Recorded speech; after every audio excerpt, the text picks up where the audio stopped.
host, Mary Ugolini here with Rebel News, and in today's story, there was a small personal win for an Ontario high school teacher that was threatened with disciplinary action by her regulator after mundane comments she made in a private Facebook group.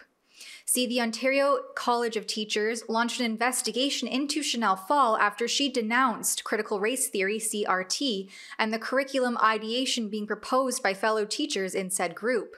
Her radical comments included the teachers should model kindness to everyone and that they should speak out against any form of discrimination that they see, including those brought on by anti-racist movements, while noting that in places like Britain, it is illegal to teach CRT without providing a balanced opposing view.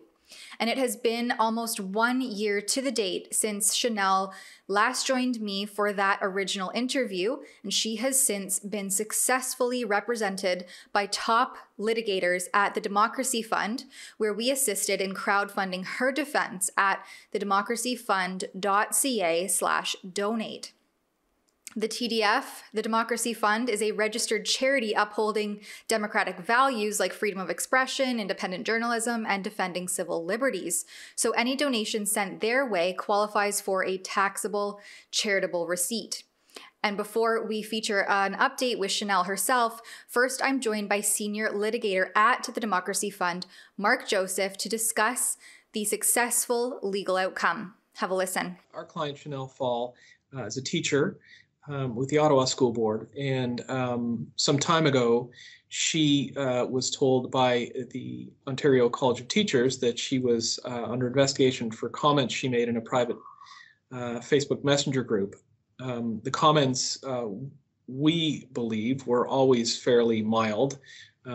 She objected to what she felt was the teaching of critical race theory in school, and she posted a YouTube video of a racialized British parliamentarian named Kemi Badenoch, who basically took the same position as Chanel did, which is basically a classical liberal view of race neutrality of the curriculum.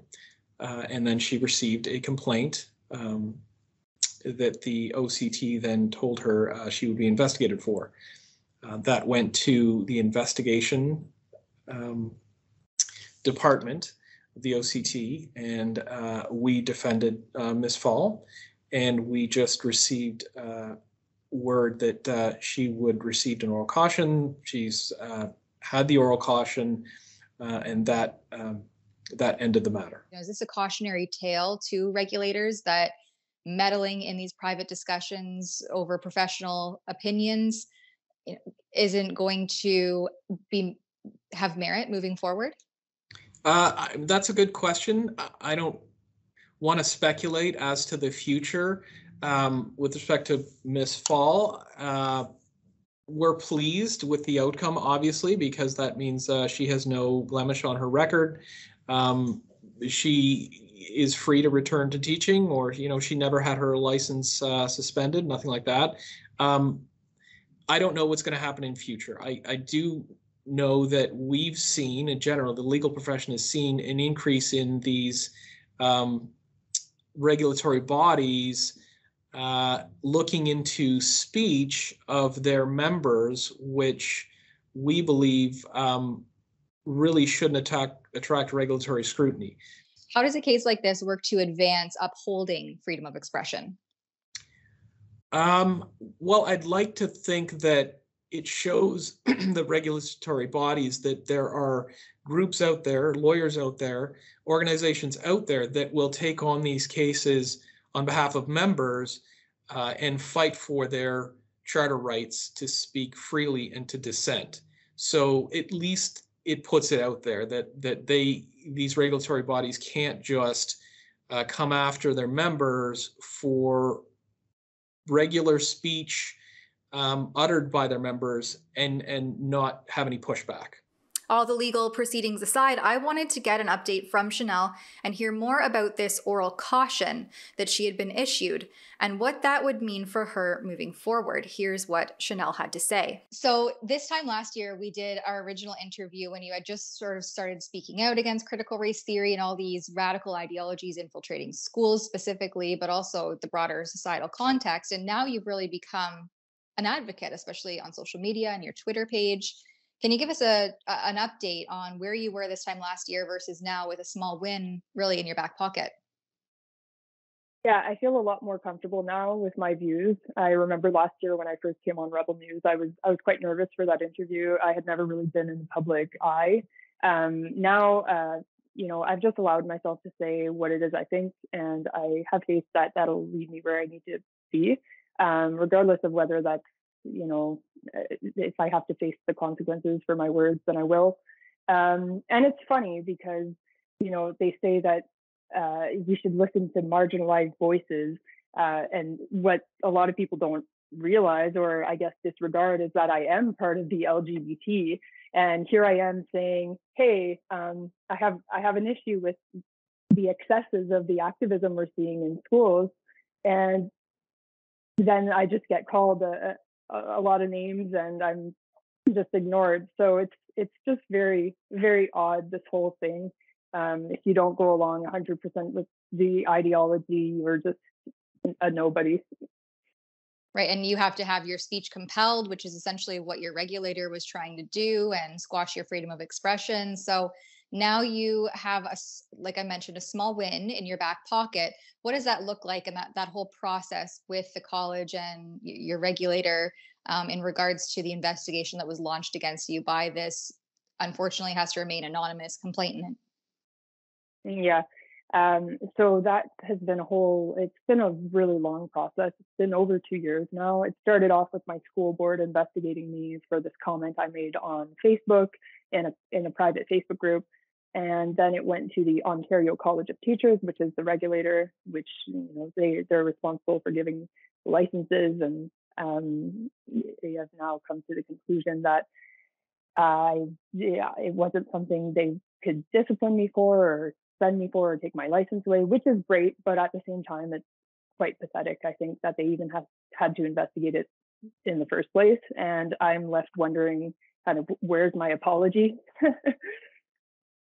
Yeah, and the guilt is really in the process because you've now been run through the ringer and had all this stress in the back of your mind over the last 2 years. Will my license to teach be suspended, revoked completely?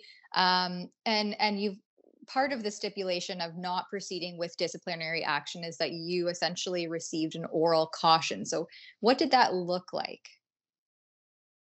Yeah, thankfully the oral caution it was just like a 2-minute warning from them. I didn't have to admit to anything. I would not have admitted to any wrongdoing because I don't think I did anything wrong.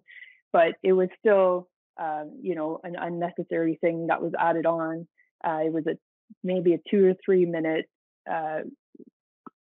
warning on a Zoom call, and essentially what they said is I need to be more careful with my communication, not voice my opinions on matters related to the curriculum and politics and all of that. So it's too bad, especially when you see all the teachers who are out there with their political views and they're allowed to do so. Right, as long as you support what is coined as the current thing. But if you go against the mainstream and those widely accepted narratives, if you're a dissenter or contrarian, then you get your speech compelled and you face disciplinary action, investigation from your regulators. And we've seen this time and time again in Ontario and Canada more broadly. So all of this to say, over the last 2 years, and now becoming more comfortable in your role as an advocate and someone who maybe doesn't have these unacceptable views as our overlord Prime Minister Justin Trudeau would have fellow Canadians believe. What's next for you? What does the future look like? To be honest, in my personal life, not too much is going to be changing. I've been dealing with an illness for the last 2, 3 years now. So I have not been working, and I cannot work right now as a teacher. I have a part-time job. I'm going to keep on doing what I do, which is looking at what's happening in schools and trying to let parents know. And I just put it out there, and I don't necessarily even comment on it that much. I like to expose what's happening and let people make their own opinions of whether they think it's acceptable or not, and take action if they think that's appropriate. Yeah, well, thank you for your work and for joining me, and all the best of luck in the future, especially as you hopefully move to get back to teaching. Suffice to say that even if Chanel did want to return to teaching at some point in the future, a quick browse through her social media or a review of the interviews that she has done with the likes of, hey, maybe even Rebel News, would she be rejected from that position potential based on her wrongthink? Would she be cast away and othered, once again, based on holding contrarian political views, or for simply conveying skepticism at the otherwise blind acceptance of these theories and ideologies conveyed as facts and truth? For Rebel News, I'm Tamara Ugolini. If you're concerned with the infiltration of radical, ideologically driven critical race theory permeating Canadian culture, from our education system to businesses to even our military, then check out all of our reports and sign our petition at stopcrt.com to stay up to date with our reports and to get involved. That website is stopcrt.com.